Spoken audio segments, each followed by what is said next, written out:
Good afternoon. I'm Dr. Vijay Vaishnav. I teach at the Homeopathic College at Bombay, CMP Homeopathic Medical College, where I'm a professor and I've been the head of the Department of Materia Medica. I'm also a visiting faculty at the American Medical College of Homeopathy in Phoenix, Arizona, and the Caduceus Institute of Classical Homeopathy in California. I'm a grand round teacher in the National College of Naturopathic Medicine in Portland, Oregon, and I've also taught at the original Hahnemann College of Homeopathy in UK a long time ago. That was about almost 20 years ago. So it's good to be back again with the Hahnemann College of Homeopathy. I'm going to give you an overview of homeopathy and respiratory diseases. I think you had a good session with Dr. Salil Bendre, who is a very good friend and colleague of mine, on respiratory medicine, right? And then you had some sessions in homeopathy with Dr. Jawar Shah and Dr. Devadiga and Dr. Nimish Mehta in the morning. Lots of cases were discussed.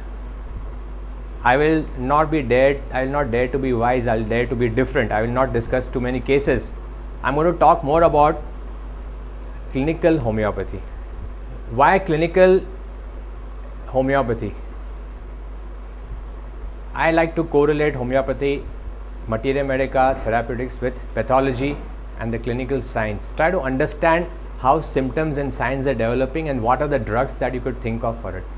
Now, if you look at the definition of a homeopath, the American Institute of Homeopathy defines a homeopathic physician as one who adds to his knowledge of medicine a special knowledge of homeopathic therapeutics and observes the law of similars. So basically, you should be a good clinician. My aim is to see that when you go out as postgraduates, you should be very good clinicians. You are doctors first and then homeopaths. So the aim today is going to be more about how to make yourself better clinician so that you can apply your knowledge of homeopathy and get better results. Now, when you're dealing with the respiratory system, you're going to get patients with lots of symptoms, right? Symptoms which could be of the upper respiratory tract, the nasal, or maybe sinuses, the throat, and symptoms of the lower respiratory tract. Now, the commonest symptoms that you get in the upper respiratory will be things like sneezing, colds, running nose. What I'm going to do today is either give you suggestions, hints, certain rubrics that you could look for, which are useful in practice, okay, which could make it easy for you to help your patients recover. I'll also make you go through differentiation of the drugs. We'll also deal with relationship of remedies, which unfortunately is a much neglected topic usually. And the relationship will be not only at the level of symptom similarity, but also at the pathological level. How do you differentiate drugs so that you are able to make good prescriptions? I think a lot has been talked about over the past 3 days on bronchial asthma. So I'll make you look at bronchial asthma from another point of view. Okay, how to correlate what is given in Harrison's textbook of medicine and homeopathy and the homeopathic materia medica and the repertory. So now let's look at one very common problem that people have is sneezing, right? And sometimes the patients will come and tell you that, doctor, I keep sneezing every day. Now, for chronic tendency to sneeze, if you see in Borick's repertory, I'm also trying to make you realize that don't stick to one repertory. All the rubrics or most of the rubrics that I'm giving you are going to be from Kent, because that is still a standard. Okay, you're not too sure about the sources in the other repertories, but you must also refer to repertories like Borick, Phatak, okay, which have a wealth of information. So if you see Borick's repertory, you have this one rubric, sneezing, chronic tendency to, only one drug has been given there, and that is Cilicia. Now there's another rubric in Kent's repertory, nose obstruction, cold after every, once again only one drug, and that is Cilicia. Okay, so you will very commonly get patients who complain of dry coryza. They say that I catch a cold, I sneeze a lot, but there's no discharge. I get nose blocks. Every time I catch a cold, the symptom is nose block. Now that is the time Cilicia is a drug that you must keep in your mind, you must consider. We've treated cases of bronchial asthma where this has become a sort of a keynote for us. Lower respiratory tract infection or inflammation or allergies, but with these peculiar nasal symptoms, chronic tendency to sneeze and sneezing or nose block every time the patient catches colds. So Cilicia would be a drug that you have to keep in mind at that time.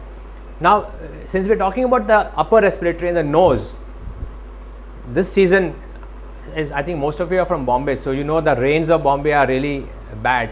And in this sort of a rainy season, when a person comes with nose blocks, which drug would you think of generally? Dulcamara, right? One very important drug if you look in the Materia Medica. So if you see Dulcamara,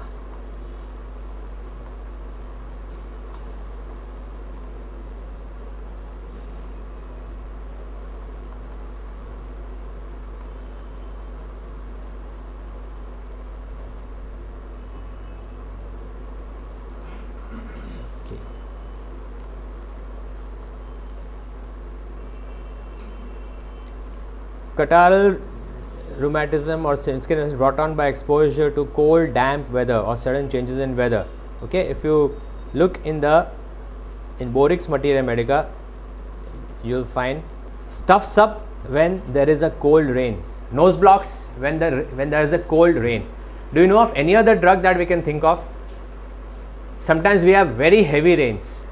Okay, when you go abroad, like if finally you might go to UK for your exams, or maybe if you want to settle there after you've done your PG course. In UK you find it keeps raining, especially in London. It's just mild rains throughout the day. Okay, throughout the year sometimes they have, it's a wet gloomy weather all the time. But in countries like India, the monsoon are very heavy, tropical countries where you have heavy rains, then which drug will you think of? Nose blocks because of heavy rains. I'm giving you the hint, it's something to do with nose blocks. So there's a drug that you should keep in mind, and that is Lemna. Have you heard of Lemna minor?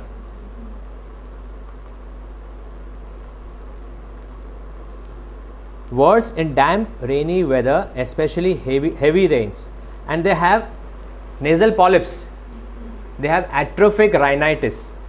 Nowadays, the commonest cause of atrophic rhinitis is using nasal drops, Otrivin. Otrivin is the biggest cause of atrophic rhinitis. And what happens with atrophic rhinitis? They develop abnormal smells. Okay, parosmias. Parosmia could be a symptom of frontal lobe involvement, some tumor or something happening there. But otherwise, the present time, it's an iatrogenic disease. Okay, nasal drops cause dryness of the mucosa, and that leads to all these abnormal smells. So you see putrid smell, and if you look at the generals, nasal polyps, swollen turbinates, and atrophic rhinitis, asthma from nasal obstruction, worse in wet weather. Nasal polyps are basically an indication of nasal allergies. Respiratory allergies would lead to the formation of nasal polyps. So your Otrivin drops that they use are basically to try and decongest the mucosa. Okay, but in the process, chronic use of the Otrivin drops leads to atrophy of the lining. Okay, it doesn't do anything to the nasal polyps, it doesn't produce nasal polyps, but it causes atrophic rhinitis. So